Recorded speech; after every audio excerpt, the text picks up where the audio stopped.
Hi, so this is Natalie, and I'm doing a video response to Simon from the Hermit's Cave about what was your first tarot and where and what were the circumstances.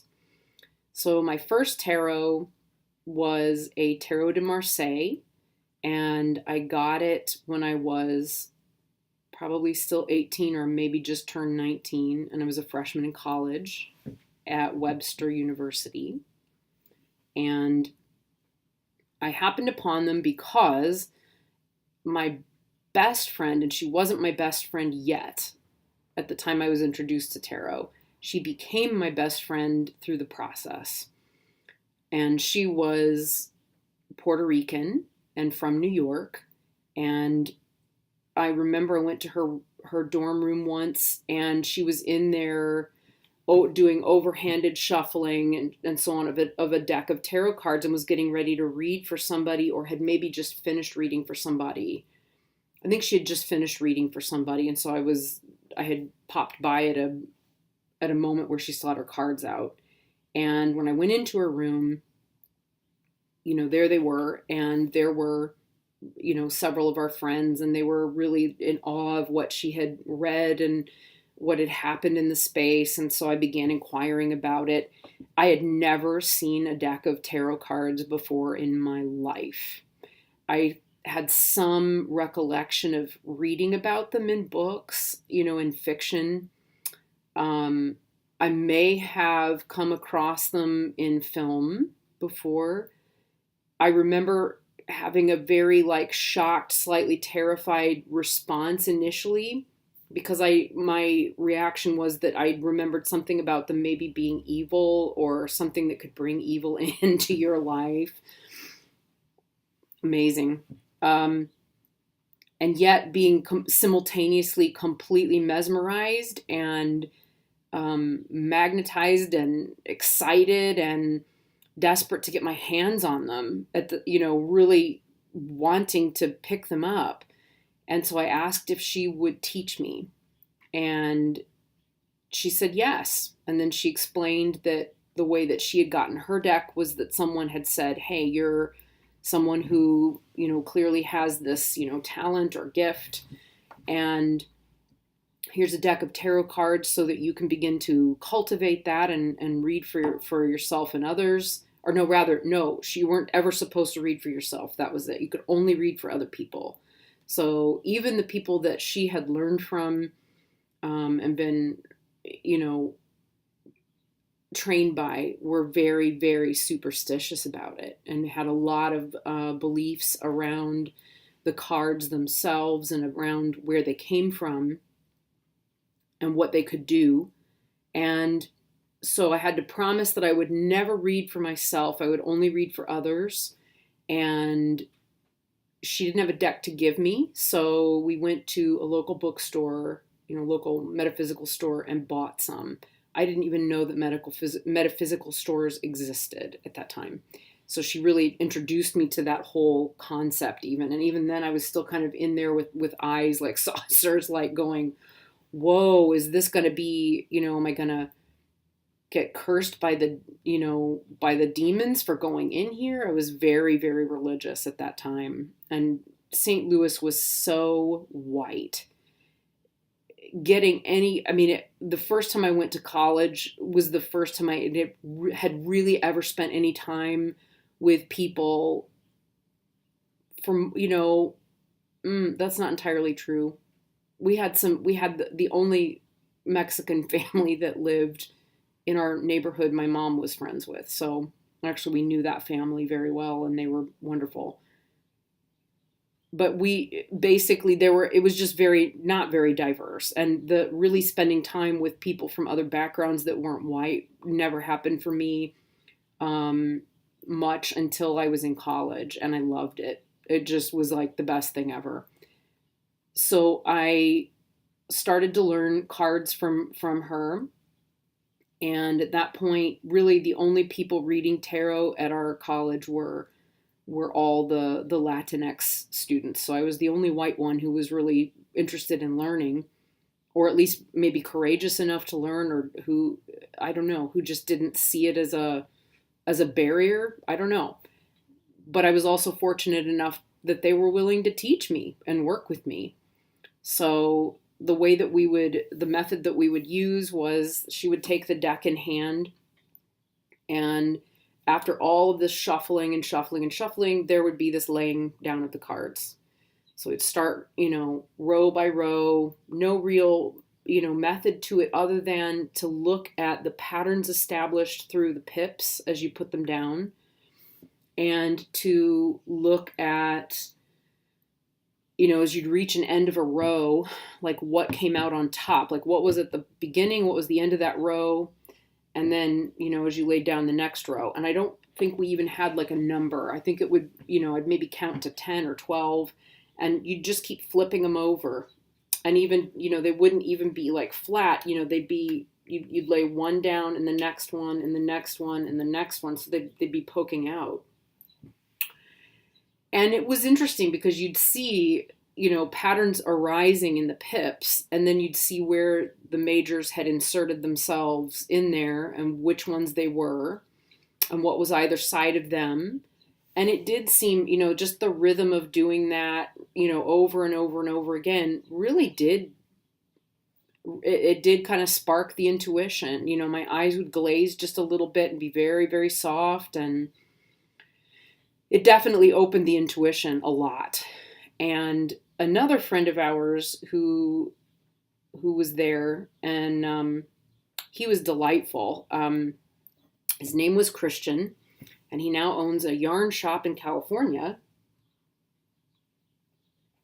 He had a universal weight deck, and that was the first time I had ever seen a tarot that wasn't a pip deck. So after seeing Christian's deck, and I had only been reading tarot for 6 weeks, 8 weeks maybe, I really wanted to get, well, who knows? I don't really know how long it was, honestly. I decided I needed to read with the universal weight deck. I thought it was a beautiful deck. It had these delicious looking stars all over the back, which I thought was so friendly and pretty. And then when you look at the pictures, they were so colorful and warm and welcoming. So I got a deck of universal weight cards. And this is the original deck. And this was when I really began to read tarot, not just as a way of tapping into being psychic or intuitive, but also as actually learning to read the cards themselves.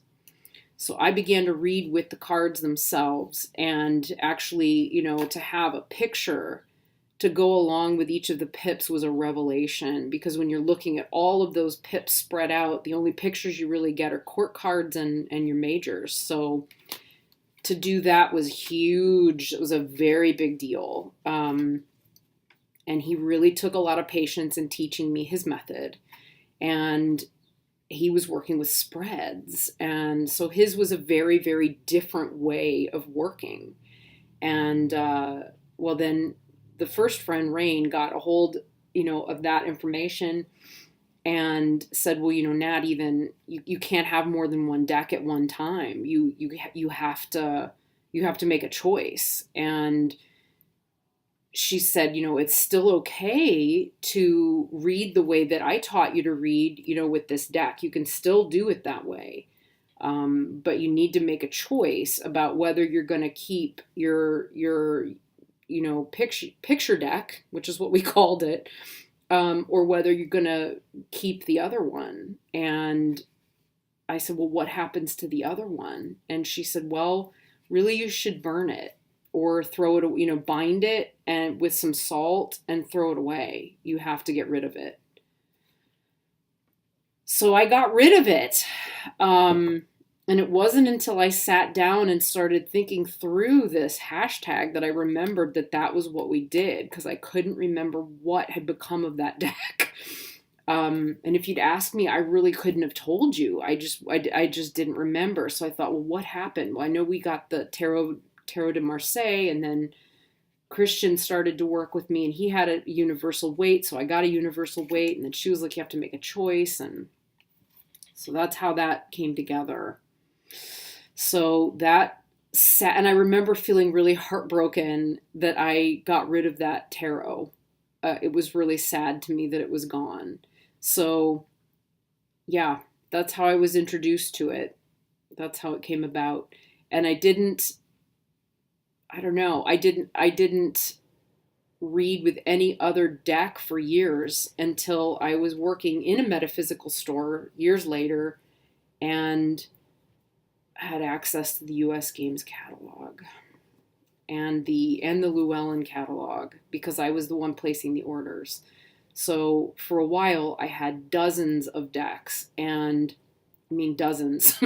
And then they all got donated, the majority of them, and my Oracle decks got donated to a prison project. And I wondered if originally that's what had happened to my first Tarot de Marseille.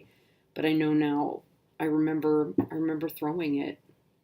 I remember getting, like, binding it in a cloth with salt and dispatching it and throwing it out. So very sad, very, very sad way to end your relationship with a tarot deck. And in the time since, it didn't take very long before I had really disassembled a lot of the superstitions around things.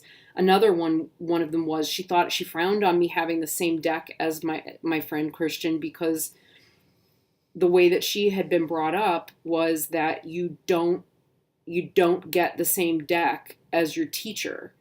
There was something very competitive, and like it was, bad energy or a bad omen, bad practice, negative practice to do that. And she was an Aquarius, and I think Christian was a Taurus, and I was am a Sagittarius. And,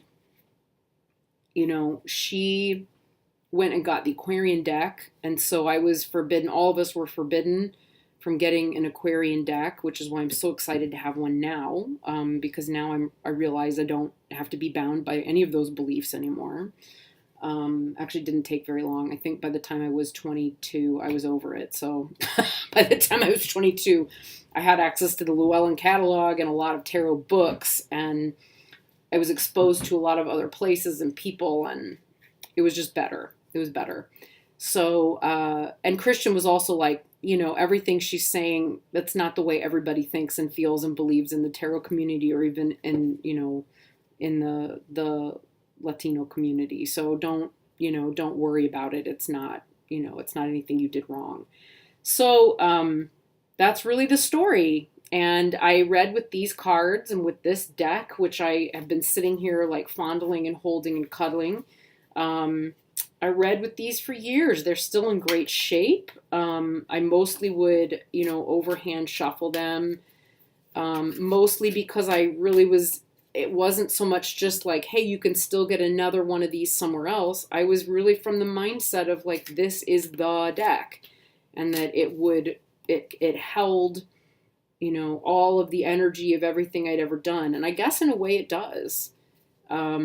But because of that, I was extra careful and very gentle with it. Very, very gentle. So it has held up beautifully. And I read with this deck in London when I was in school there, doing grad school and reading for people for beer money. And I read professionally with it for a while I was still there, and for a while when I was here in the States, I'd come home for Christmas and do readings for people.